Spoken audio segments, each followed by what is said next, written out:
Aujourd'hui, nous nous retrouvons pour parler de médecine prophétique. Nous ferons de la talbina en deuxième partie de vidéo, mais nous allons d'abord un peu papoter autour de son ingrédient principal qui est l'orge. L'orge, de son petit nom latin Ordeum vulgare, est une céréale de la famille des poacées. Avant, on appelait cette famille botanique les graminées.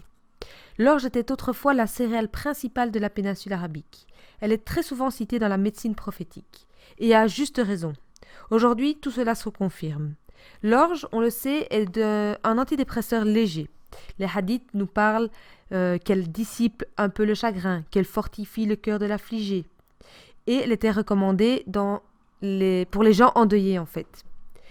L'orge est également une céréale nourrissante, fortifiante, voire même anabolisante dans le sens noble du terme. Et il est vrai que le prophète alayhi salatu wassalam la recommandait pour les gens convalescents, souffrants, voire les gens qui peinaient à s'alimenter. L'orge également régule la glycémie, régule le taux de cholestérol, est un gluten non agressif, etc. Mais nous en reparlerons plus en détail pendant le déroulement de la recette. Vous pouvez choisir de réaliser votre talbina avec de la farine ou avec de la semoule.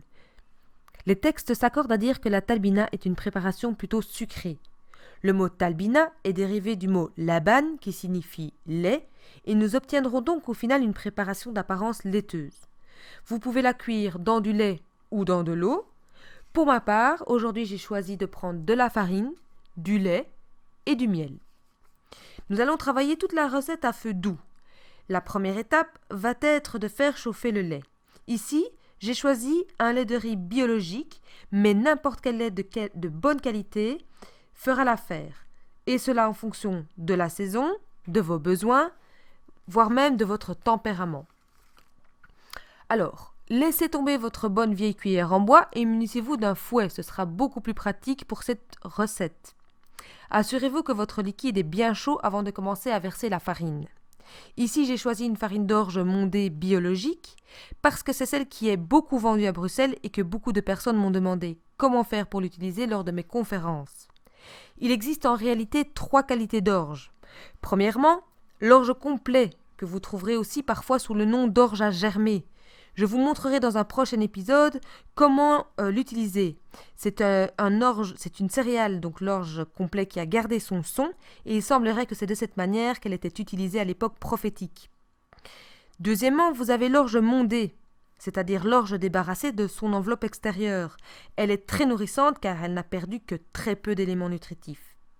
Troisièmement, vous avez l'orge perlée, ou orge polie, qui a perdu son enveloppe ainsi qu'une certaine quantité de vitamines, de sels minéraux, de fibres, de gras et de protéines. Bref,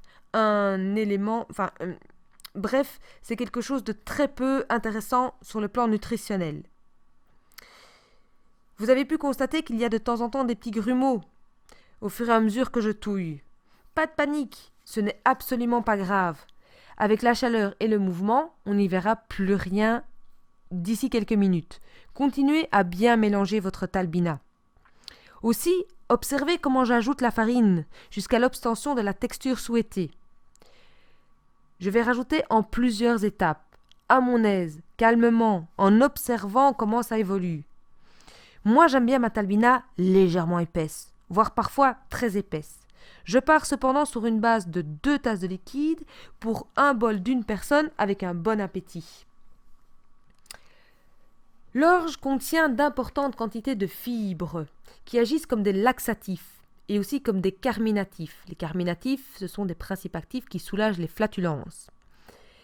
Donc, ces quantités de fibres contenues dans l'orge facilitent les mouvements intestinaux, préviennent de la constipation et accélèrent le transit intestinal. Alors, j'ai fini ma talbina, je la verse dans mon bol et je vais rajouter le miel à froid. Il serait dommage d'aller détruire les principes actifs du miel. N'oubliez pas que celui-ci est un antibactérien puissant et efficace. On lui soupçonne des effets prébiotiques. Et le miel est une grande source de flavonoïdes, c'est-à-dire de très bons antioxydants. Bref, le miel est une véritable pharmacie en soi. Je vous rappelle aussi que la talbina est le petit déjeuner idéal pour soutenir le corps pendant le mois de Ramadan. C'est pour ça que j'en parle régulièrement pendant mes conférences du mois sacré. Et ça va être pareil pour vos jours de jeûne surérogatoire. Dernièrement, nous rappellerons que l'orge contient un gluten de nature très douce, beaucoup moins agressif que le blé et qui n'aura donc pas d'impact négatif sur votre muqueuse intestinale que du contraire, sauf si vous êtes cœliaque. Je vous souhaite une excellente dégustation en compagnie de cette céréale extraordinaire. Je vous dis à très bientôt. Si vous avez aimé cette vidéo, un petit pouce vers le haut, abonnez-vous à la chaîne, partagez et vraiment à très bientôt.